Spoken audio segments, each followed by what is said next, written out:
Before we start, for today's show, instead of old faithful GS sitting behind me, we have the R18 Transcontinental, BMW's top-of-the-line R18 model. I'm gonna play with it for about a week, and as always, if you have any questions about it, put them in the comment section below and I'll include them in the review. Oh, and Hugh, don't worry, I've got your fuel filler cap covered, so it's fine.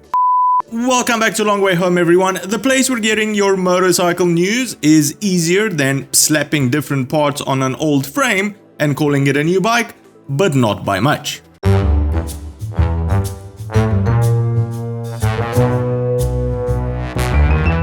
If there was ever a bike in BMW's lineup that really needed a refresh, it was definitely their K series. I reviewed this bike last year, the bagger version of it, and even though I absolutely loved the motorcycle part of the motorcycle, the engine, the power, all of that good stuff,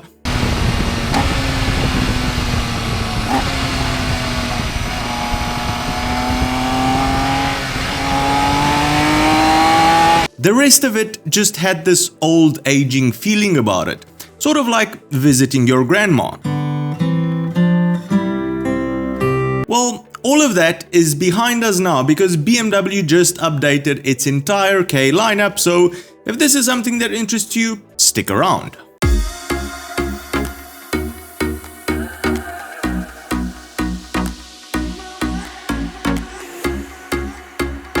The changes for the 2022 K series aren't mind-shattering. They basically bring the bikes to 2022 levels of technology.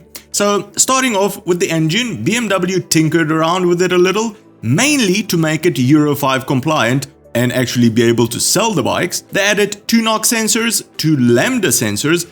Now, don't worry about any of that. What it boils down to for the end user is that its size has stayed the same at 1649 cc's. Power has also stayed the same at 160 horsepower, but now you actually get it 1000 RPM quicker than before at 6750.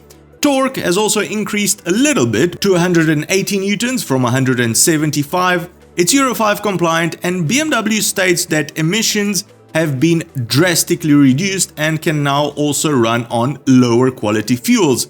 If you have the inclination of taking this spaceship to places such as Mongolia, Kazakhstan or North Korea. In the rider aids department, a new IMU has been added, and with that, engine drag torque control, or engine braking as it's more commonly known. Basically, the bike will be a lot more forgiving with you and not lock up the rear wheel when you inevitably mess up downshifting. The suspension is still paralever on the rear and dual lever at the front, electronically adjustable with the touch of a button, but for 2022 has been upgraded so that it's also fully load adjustable. So if you're riding alone or with luggage or with your closest friend like Dave, the bike will sense all of that and adjust its height accordingly without you lifting a finger. Magic. No, it's actually just science, but magic. Another huge change are the headlights. Styled very similar to the 1250 RT, there is an array of 9 low beam LEDs, 4 high beam LEDs, and as standard on all models, a swiveling adaptive headlight. The old K series also had one of these, but it was a xenon bulb and could only swivel to 24 degrees of lean, while the new one can go as far as 35 degrees on each side, and furthermore 2 degrees of pivot up and down for acceleration and deceleration. I'm not sure if it was on the new 1250 RT or the new GS that I tested this system out, this swiveling system, but it was hands down the best lighting solution on a motorcycle so far. Standard, welcome and goodbye functionality has also been added to the lights, and weirdly enough, a new floor lighting option is also available, where the bike will light the floor underneath when it's stopped. I'm sure my friends from Eastern Europe are ecstatic about this.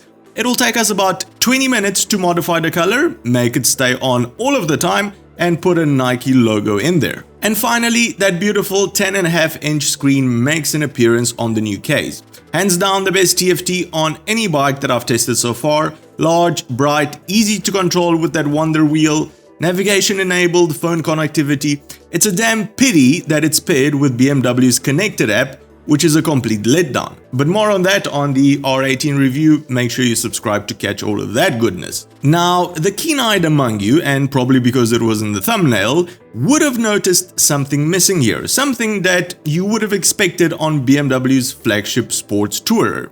Radar cruise control, ACC, nowhere to be found.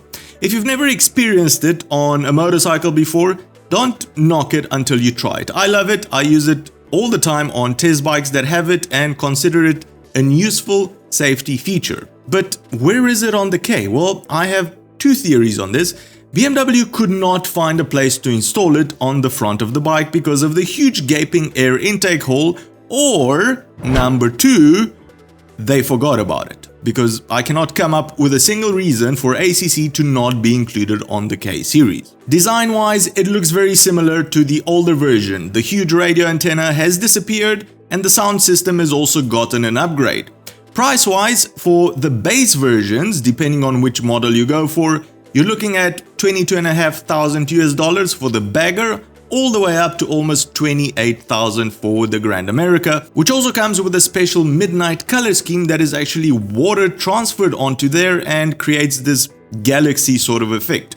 Quite a bit of cash, but if you go through the list of equipment that come as standard on all of the models, it's quite a handful, which includes the reversing gear, heated seats and grips, the adaptive headlight, a center stand. There's quite a bit of kit included there as standard. Comments time if there's anything else you would like to know about the K series that I haven't covered, or the R18 Transcontinental while I have it here. Drop down to the comment section and let us know. That's the show for today, everyone. If you've enjoyed it, give it a big thumbs up, and if you think you've learned something new, consider subscribing or becoming one of our Patreons to help us make more of these shows. Cheers, and I'll see you on the next one.